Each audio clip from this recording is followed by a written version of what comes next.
का दिन लगता है, मैं उनको भी मनपूर्वक श्रद्धांजलि देकर मेरी बात को आगे बढ़ाना काम करता हूं। मित्रों, मैं बहुत लंबी बात नहीं करना चाहता। मैं मोहन यादव जी को एक युग पुरुष, एक स्वप्न दृष्टा, आधुनिक भारत के इंफ्रास्ट्रक्चर डेवलपमेंट की नींव डालने वाले व्यक्ति का हम 101वां जयंती मना रहे हैं। मैं भारतीय जनता पार्टी के करोड़ों कार्यकर्ता और देश की जनता की ओर से ये महामानव को मनपूर्वक श्रद्धांजलि देता हूं।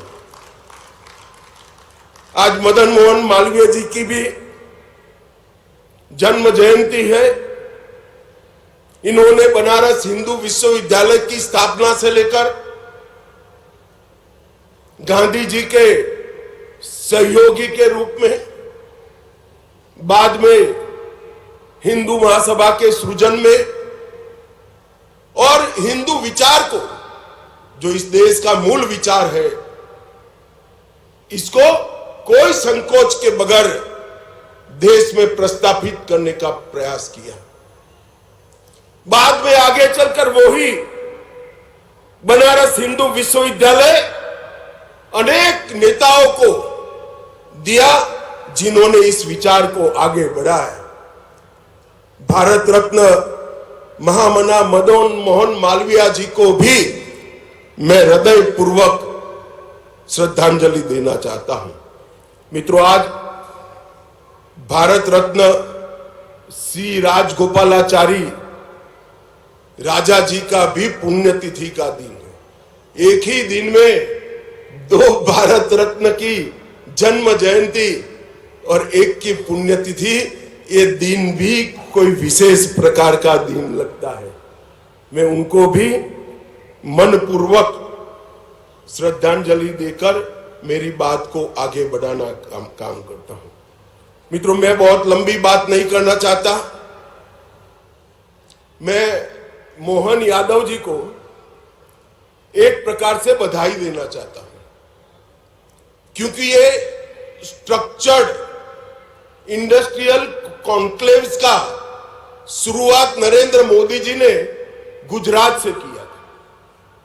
वाइब्रेंट गुजरात के नाम से इंडस्ट्रियल समिट को आयोजित करने की एक वैज्ञानिक शुरुआत नरेंद्र मोदी जी ने की, और उसमें राज्य के कैपिटल के अंदर एक बहुत बड़ा इंडस्ट्रियल समिट होता था और राज्य में निवेश आता था।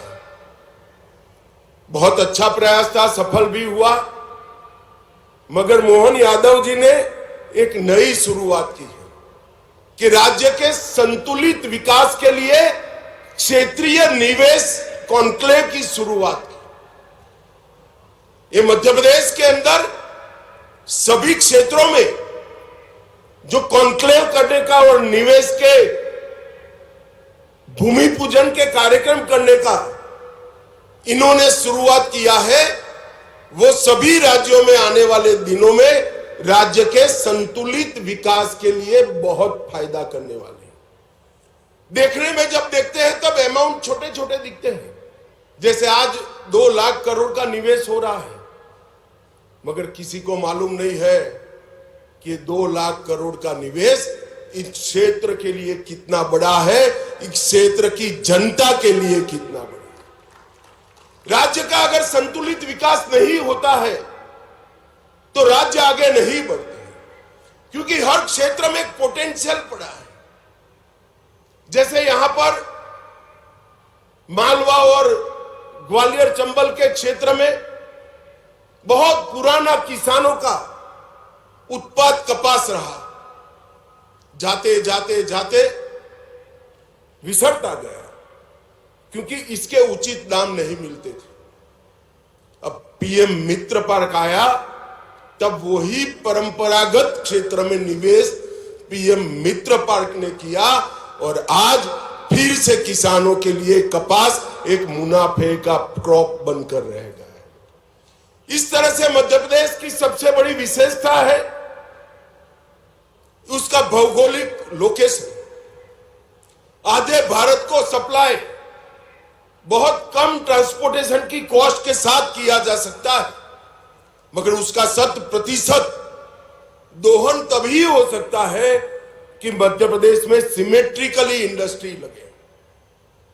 जो दक्षिण से जुड़े राज्य है, जिले हैं, वहां भी इंडस्ट्री लगे। दिल्ली से जुड़े जिले हैं, नजदीक है, जैसे हमारा ग्वालियर है, वहां पर भी इंडस्ट्री लगे। पश्चिम से जुड़े क्षेत्र है, धार झाबुआ, वहां पर भी इंडस्ट्री लगे। तभी जाकर एक भौगोलिक लोकेशन का बड़ा फायदा मध्य प्रदेश को मिलता है। मोहन जी ने सोच समझकर ही किया होगा, मगर मैं इनको बहुत बधाई देना चाहता हूं कि आपकी क्षेत्रीय इन्वेस्टमेंट समिति ने मध्य प्रदेश के चहुमुखी विकास का बहुत बड़ा नींव डालने का काम किया है। यहां ग्वालियर से जुड़ी 14 विकास के कार्यों की भी लोकार्पण और भूमि पूजन हुए और मध्य प्रदेश को विकास का रास्ता दिखाने का काम एक प्रमाण से भारतीय जनता पार्टी ने किया है। एक जमाने में दिग्विजय सिंह का शासन था, मध्य प्रदेश बीमारू शासन बनकर रह गया, बीमारू राज्य बनकर रह गया। शिवराज जी ने मध्य प्रदेश पर से बीमारू का टैग हटाया, वो भारतीय जनता पार्टी के लंबे समय रहने वाले मुख्यमंत्री बने और अब मोहन यादव जी शिवराज जी से भी ज्यादा ऊर्जा के साथ इसको आगे बढ़ाने का काम कर रहे हैं। इससे निश्चित रूप से मध्य प्रदेश अब विकसित राज्य बनेगा। यहां शानदार हाईवे बन चुके हैं, मां नर्मदा का पानी पूरे क्षेत्रों तक पहुंचाने का काम किया है। सिंचाई के रकबे में 17% वृद्धि हुई है और पंजाब और हरियाणा को छोड़कर लगातार पीछे छोड़कर लगातार 7 बार कृषि कर्मण अवार्ड अपने मध्य प्रदेश ने जीता है। जो पहले मैंने कहा, मध्य प्रदेश के भौगोलिक परिस्थिति का जो एडवांटेज है उसका 100% एक्सप्लोरेशन करने के लिए, दोहन करने के लिए एक multi modal logistic park Indore में बनाया जा रहा है और आज मध्य प्रदेश का ये मल्टी मॉडल लॉजिस्टिक पार्क देश भर में उत्पाद करने वाली